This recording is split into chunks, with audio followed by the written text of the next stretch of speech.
नमस्कार दोस्तों, आप सभी देशवासियों का मैं संजय सिंह राणा, राष्ट्रीय अध्यक्ष भारतीय सर्वधर्म पार्टी, पूर्व सांसद प्रत्याशी 35 लखनऊ लोकसभा, पूर्व विधायक प्रत्याशी 172 उत्तर विधानसभा लखनऊ, अपने इस ऑफिशियल लाइव प्रोग्राम में आप सभी का हार्दिक स्वागत और अभिनंदन करता हूं। दोस्तों, आज मैं पुनः एक बार फिर आपसे अनुरोध करूंगा कि अगर आपने अभी तक हमारा यूट्यूब चैनल भारतीय सर्वधर्म पार्टी के नाम से सब्सक्राइब नहीं किया है तो उसे जल्द से जल्द सब्सक्राइब कर लें, जिससे हमारी यह जो जन जागरूकता अभियान है यह आप तक पहुंचता रहे और आपका प्यार, सहयोग, आशीर्वाद हमें मिलता रहे, जिससे हम अपने समस्त भारतवासियों को उनके मौलिक अधिकारों को, उनके मान सम्मान को ससम्मान दिला सकें। चाहे वह शिक्षा का सम्मान हो, चाहे वह चिकित्सा के क्षेत्र का सम्मान हो, चाहे वह न्याय के क्षेत्र का सम्मान हो, या फिर हमारे युवाओं को रोजगार रूपी सम्मान हो।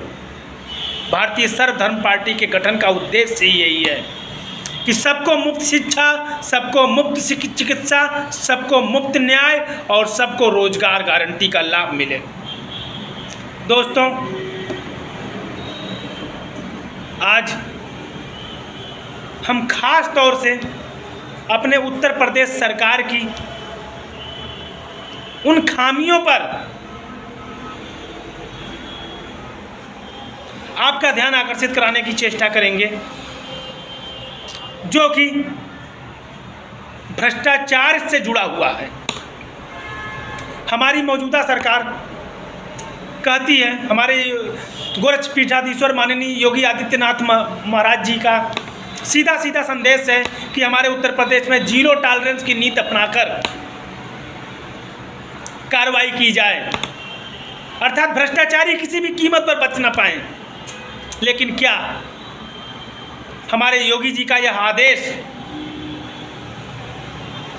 100% सार्थक हो रहा है? दोस्तों, मैं यहाँ 100% की तो बात ही छोड़िए, 10% भी सार्थक नहीं हो रहा है। और इसका फायदा उन्हीं भ्रष्टाचारियों को मिल रहा है जिनकी वजह से हमारे देश की सरकार बदनाम हो रही है, हमारे और आपके अधिकार वंचित हो रहे हैं, हमारी जनहित की समस्याएं और विकराल हो रही हैं। चाहे वह गड्ढे भरने की बात हो सड़कों से, दूसरा कार्यकाल का भी 1 साल व्यतीत होने जा रहा है, लेकिन हमारे उत्तर प्रदेश में आज भी गड्ढे बरकरार हैं। राजधानी में गड्ढे बरकरार हैं, उसके गड्ढे नहीं भरे जा रहे हैं और गड्ढे में चोटिल होकर के आए दिन लोग अपनी जान गंवा रहे हैं।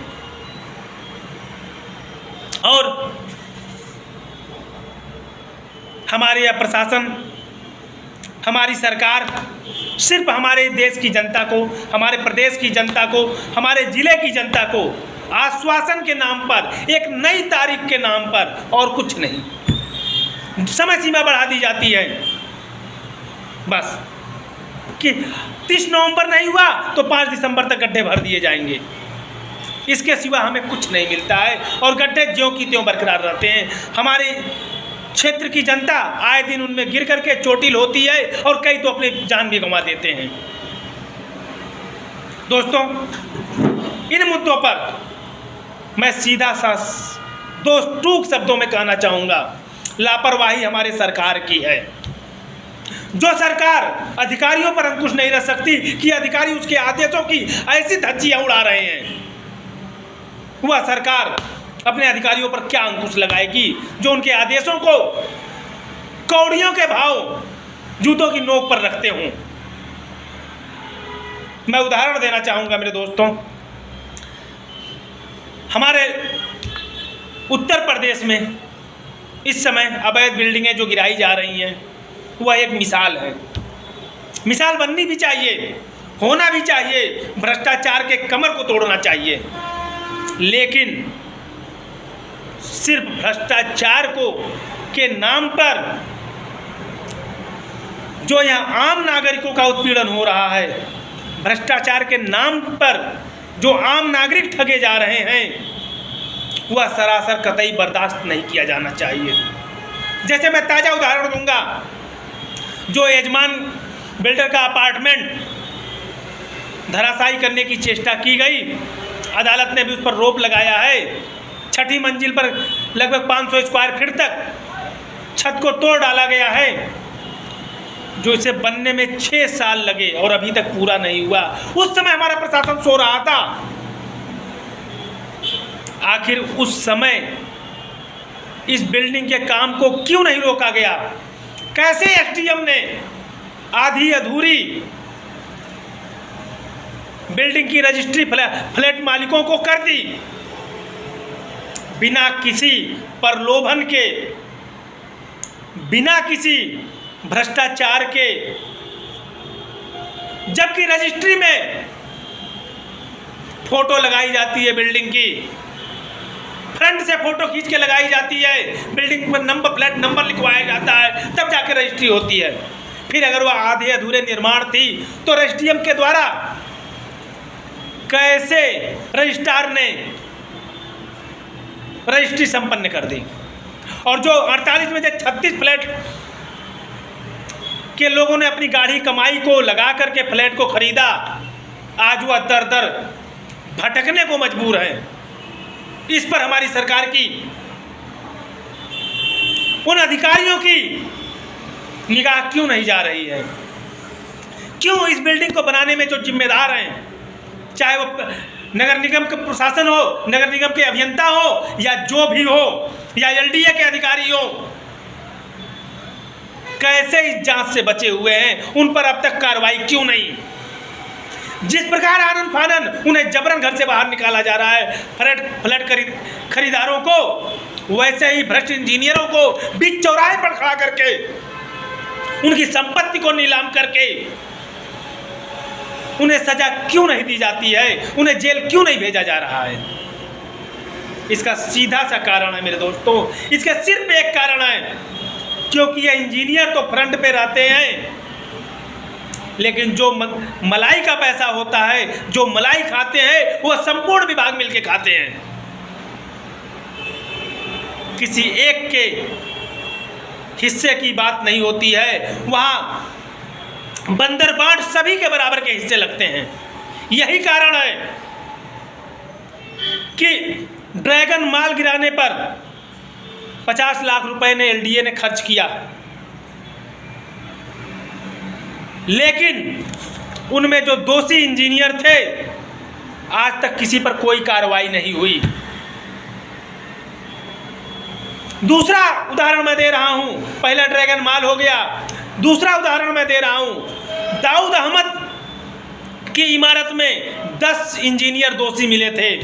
जो पूर्व सांसद दाऊद इब्राहिम थे, जिन्होंने रेजिडेंसी के पास रिवर अपार्टमेंट के बगल में अपना फ्लैट बनाया था, उसे भी 2021 में ध्वस्त किया गया था, और इसको बनाने में 10 इंजीनियर दोषी भी साबित हुए थे। लेकिन क्या मजाल एलडीए ने या हमारी सरकार ने इन 10 दोषी इंजीनियरों पर कोई कार्रवाई की हो?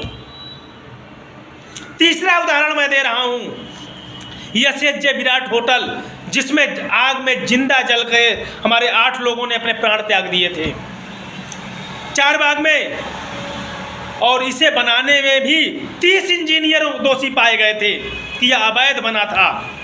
लेकिन क्या मजाल किसी एक इंजीनियर पर कोई कार्रवाई हुई हो? तो यह जीरो टॉलरेंस की नीति का नतीजा है, और यह नतीजा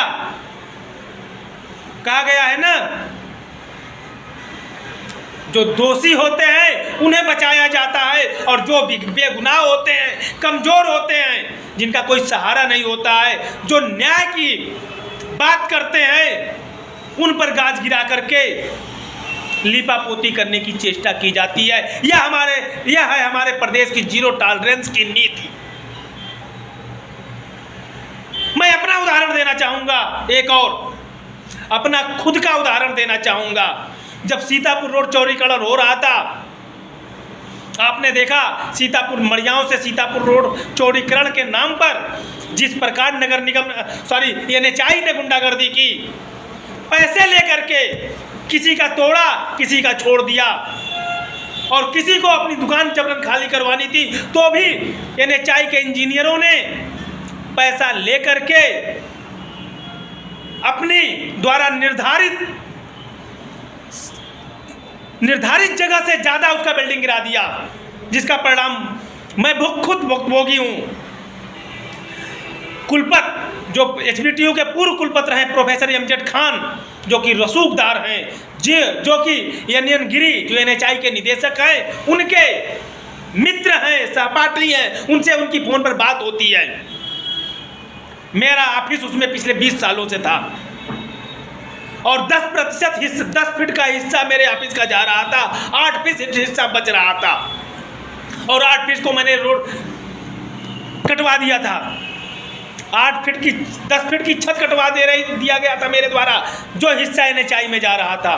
लेकिन प्रोफेसर इंजीनियर पूर्व कुलपति MZ खान, मोहम्मद जफर खान के द्वारा जिस प्रकार यनियनगिरी से साठ-गांठ करके NHAI के इंजीनियरों को पैसा दे करके अपने गुंडों में को उनमें मिला करके, NHAI की टीम में अपने गुंडों को मिला करके मेरा पूरा ऑफिस गिरा दिया गया।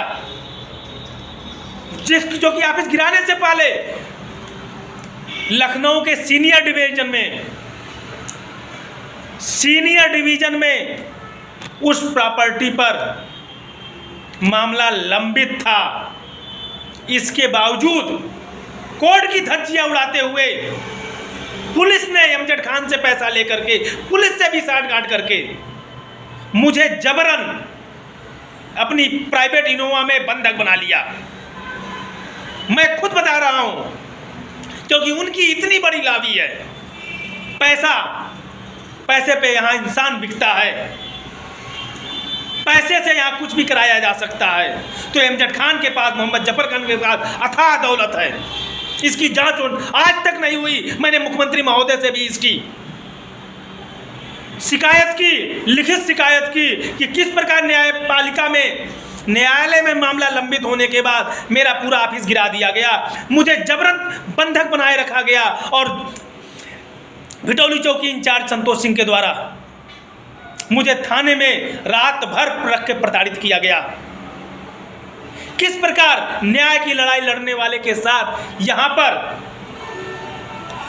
उनके मानवाधिकारों का हनन होता है। यह है हमारे प्रदेश की जीरो टॉलरेंस की नीति, और आज तक कोई कार्रवाई नहीं हुई, क्योंकि मोहम्मद जफर खान एक रसूखदार, पैसे वाले, ऊंची पहुंच रखने वाले व्यक्तित्व के स्वामी हैं। मैं आज भी रोड पर धक्के खा रहा हूं बिना ऑफिस के। मेरा एक राष्ट्रीय कार्यालय था, आप देख रहे हैं, ये मेरा कार्यालय तक गिरा दिया गया। यह है हमारे प्रदेश की जीरो टॉलरेंस नीति, और हमारे योगी आदित्यनाथ जी महाराज के कानों पर जूं नहीं रेंग रही है, जबकि मैं कई बार उनको मिल करके उन्हें सारे मामले से अवगत कराया। लेकिन अफसोस यह है हमारे प्रदेश की जीरो टॉलरेंस नीति, और ऐसी नीति प्रदेश के विकास को कहां ले जाएगी, यह आप अंदाजा लगाइए मेरे दोस्तों। तो इसीलिए मेरे भाइयों, आपका ये छोटा भाई संजय सिंह राणा हार नहीं मानता है। अब आपके छोटे भाई के अंदर इतना जज्बा है, इतना विश्वास है, इसे अपनी संविधान पर इतनी आस्था है कि यह हर जुल्म, हर सितम सह करके अपने मानवाधिकारों के लिए लड़ने की क्षमता रखता है, जज्बा रखता है, आपके प्यार और आशीर्वाद से। और आपका यह छोटा भाई संजय सिंह राणा चाहता है आप भी अन्याय के खिलाफ अपने छोटे भाई के साथ कंधे से कंधा मिलाकर खड़े हो, भारतीय सर्वधर्म पार्टी को मजबूत बनाएं, जिससे हम सब मिल करके इन जीरो टॉलरेंस की नीति को वास्तविक रूप में धरातल पर उतार सकें, जिससे किसी असहाय के साथ अन्याय न हो मेरे दोस्तों।